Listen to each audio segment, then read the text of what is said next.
म्हणून मी त्यांना सांगितलं मला काही अपेक्षा नाहीयेत. महाराष्ट्र नवनिर्माण सेना, भारतीय जनता पक्ष, शिवसेना आणि एनसीपी, परंतु फक्त नरेंद्र मोदींसाठी बिनशर्त पाठिंबा देत आहे हे मी आज आपल्या समोर सगळ्यांसमोर जाहीर करतो. नमस्कार, मी विलास आव्हाड. आपण पाहताय A9 एक्सप्रेस.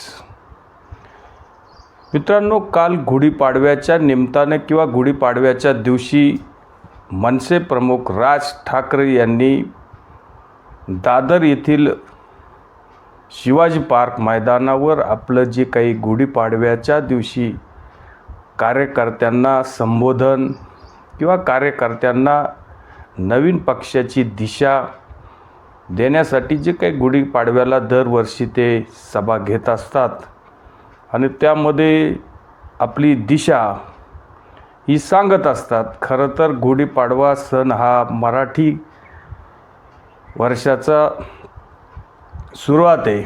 तेव्हा नवीन वर्षाची सुरुवात मनसे प्रमुख राज ठाकरेंनी अशा प्रकारे करावी. म्हणजेच ज्या प्रकारे राज ठाकरेंनी नरेंद्र मोदींच्या बाबतीत काही गोष्टी सांगितल्या किंवा नरेंद्र मोदींच्या या सगळ्या प्रवासाला आपली कशी सुरुवातीपासून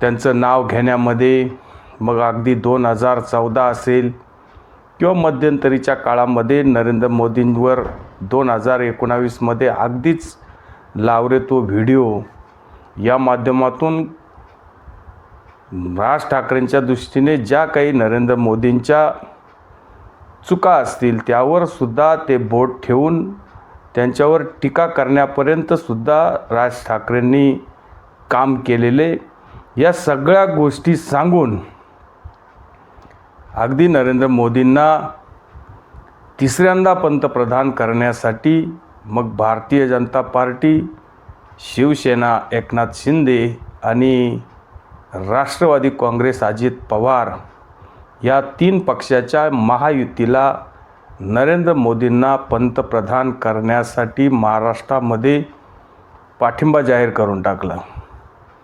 खरं तर या गोष्टीचा उहापोह, या गोष्टीची चर्चा 1-2 महिन्यापासूनच जवळजवळ सुरू होती किंवा जवळजवळ 1 वर्षापासूनच सुरू होती. कारण एकनाथ शिंदे कायम राज ठाकरेंच्या भेटीला घरी जायचे किंवा फडणवीसच्या सुद्धा राज ठाकरेंकडे जायचे किंवा राज ठाकरे कधी मंत्रालयामध्ये किंवा वर्षावर मुख्यमंत्र्यांना भेटायला यायचे किंवा सागर बंगल्यावर सुद्धा राज ठाकरे आलेले आणि नेहमी त्यांच्यामध्ये काही ना काही चर्चा व्हायची. आता मागच्या गुढीपाडव्याला काहीतरी त्या दर्ग्याच्या बाबतीत, त्या अवैध दर्ग्याच्या बाबतीत काही प्रश्न उचलला होता.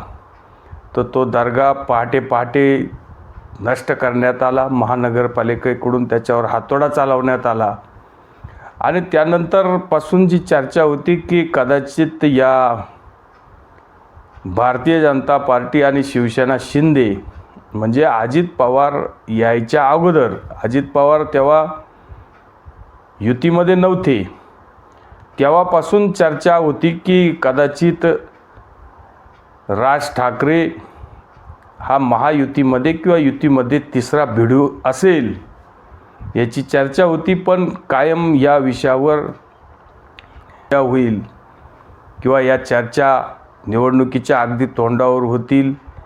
कारण राज ठाकरेंबरोबर युती करणं किंवा राज ठाकरेंबरोबर बोलणं इतकंही अगदी सोपं नव्हतं. त्यामुळे ह्या सगळ्या गोष्टी लांब ताणत होत्या आणि मग तिसरा भिडू अगदी अजित पवार पण सत्तेत आले. अजित पवारांनी सुद्धा आपला गट एक फोडून शिवसेना आणि भारतीय जनता पार्टीच्या सरकारमध्ये सामील होण्याचा निर्णय घेतला. आता त्यालाही जवळजवळ 1 वर्ष होईल आणि मग या चर्चा आता राज ठाकरेंनी सांगितलं की मुख्यमंत्री शिंदे भेटायचे, देवेंद्र फडणवीस भेटायचे आणि कायम सांगायचे का आपल्याला एकत्र काम करावं लागेल, आपल्याला एकत्र यावं लागेल, आपल्याला काहीतरी निर्णय घ्यावा लागेल. तेव्हा त्यांनी सांगितलं की काय निर्णय घ्यायचा हे मला काही समजत नव्हतं. एकत्र यायचे म्हणजे काय करायचे, कसं करायचे. मग मी एकदाच अमित शहांना फोन लावून टाकला, त्यांची वेळ मागितली, अमित शहांनी वेळ दिली. मग दिल्लीला गेलो, अमित शहांबरोबर बसलो, बोललो, भेटलो. आणि अमित शहांबरोबर मी जर एकटाच जर त्यांना भेटलो असेल तर मग आम्ही दोघं काय बोललो हे बाहेर समजण्याचं काय कारण आहे. आमच्या दोघांमध्ये बंद खोलीमध्ये जी चर्चा झाली ती आम्हाला दोघांनाच माहिती आहे. त्याचा असं झालं असेल, तसं झालं असेल, असं झालं असेल का, तसं झाले असेल का, अशा प्रकारच्या चर्चा मराठी माध्यमांमध्ये जवळजवळ 15 दिवसापासून राज ठाकरे एन्जॉय करत होते. अगदी शिवसेनेचा अध्यक्ष होण्यापर्यंत सुद्धा या मराठी पाळीव पत्रकारांची मजल गेली. या जागा मागितल्या आहेत, त्या जागा मागितल्या आहे, राज्यसभा मागितल्या आहे, विधानसभा मागितली, विधान परिषद मागितली. मग आता शिर्डीच्या जागेवर आडले, नाशिकच्याच जागेवर आडले. कधीकधी बाळा नांदगावकरला ही जागा नको आहे, ती नको आहे.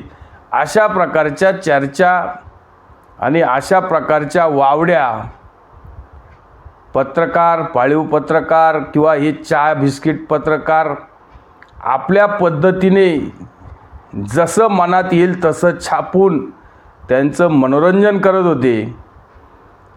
आणि अक्षरशः राज ठाकरेंनी यांचे वाभाडे ओढले. यांना मूर्खांनो, गाधाड्यांनो अशा प्रकारचे शब्दसुद्धा मराठी पत्रकारांच्या संपादकांच्या बाबतीत वापरले.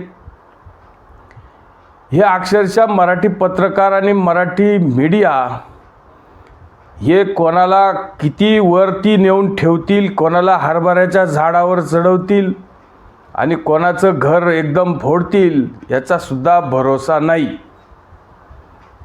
आता नरेंद्र मोदींच्या बाबतीत जे काही राज ठाकरेंनी सांगितलं की नरेंद्र मोदी हे अतिशय सनातनी हिंदू, कट्टर हिंदू, आणि यांनी ज्या प्रकारे गुजरातमध्ये 12 वर्षाचं 13 वर्षाचं सरकार चालवलेले इथला गुजरातमधला विकास, यांनी सांगितलं की गुजरातमध्ये मी जाऊन आलो, गुजरातचा विकास नक्कीच झाला आहे पण तो महाराष्ट्रापेक्षा कमीच आहे.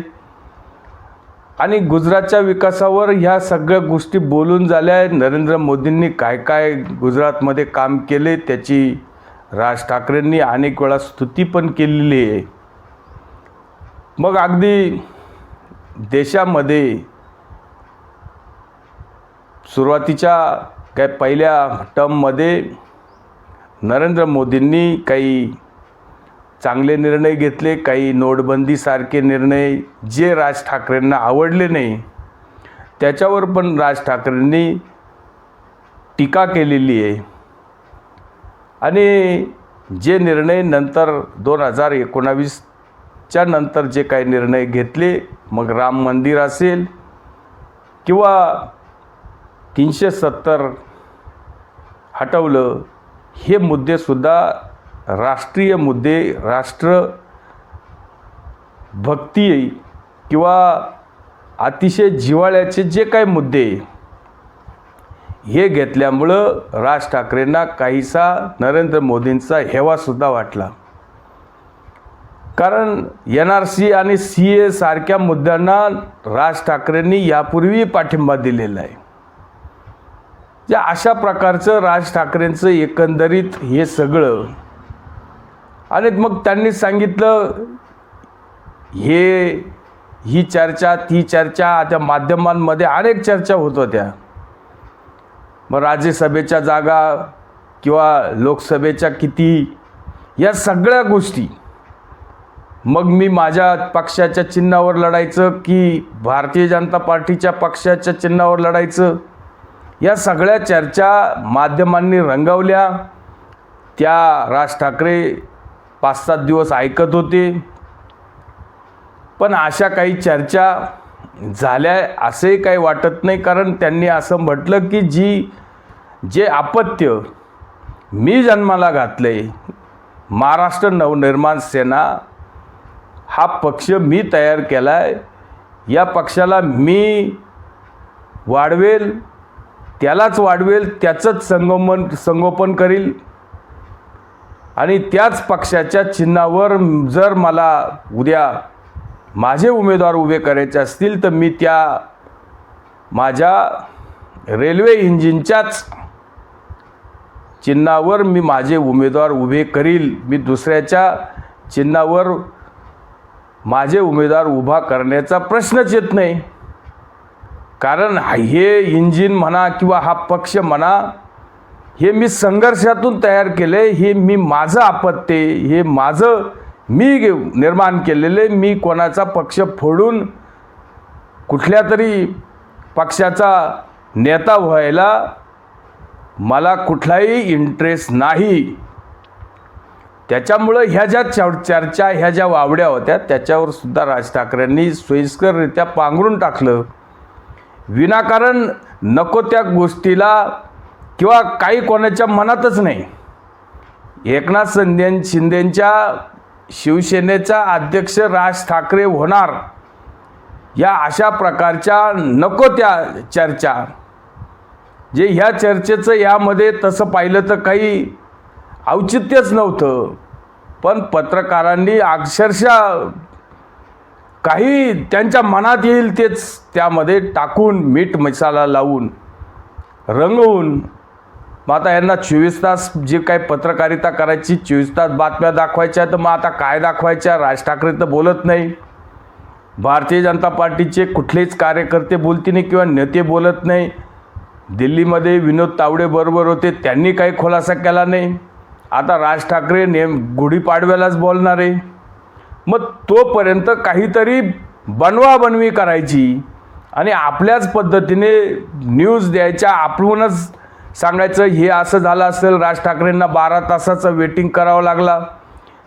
ते बी राज ठाकरेंनी या लोकांना फटकारले की दुसऱ्या दिवशीची फ्लाईट होती, हे आदल्या दिवशी जाऊन पोचले होते. वेटिंग करण्याचा प्रश्नच कुठं होता? आपल्याच मनाने निष्कारण फक्त वाद निर्माण करायचे आणि त्याच्यामध्ये आपलं काय असेल ते बोंबील भाजायचा, बदनामी करायची. याच्या पलीकडं मराठी पत्रकारांचं काम नाही. पण चांगला निर्णय राज ठाकरेंनी घेतला आहे.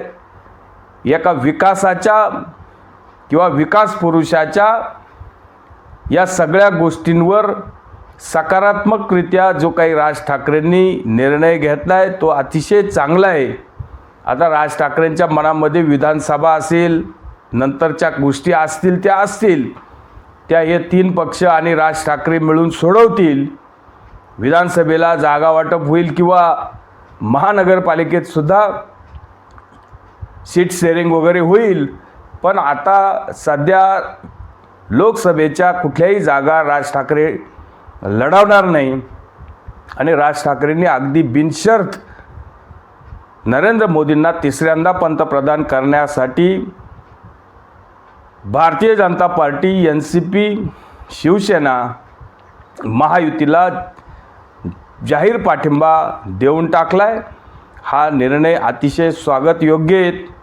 याचं सगळ्यांनीच स्वागत केलं पाहिजे, असंच आपलं मत राहील. तुर्तास थांबतो. व्हिडिओ आवडला असेल तर लाईक करा, शेअर करा. धन्यवाद.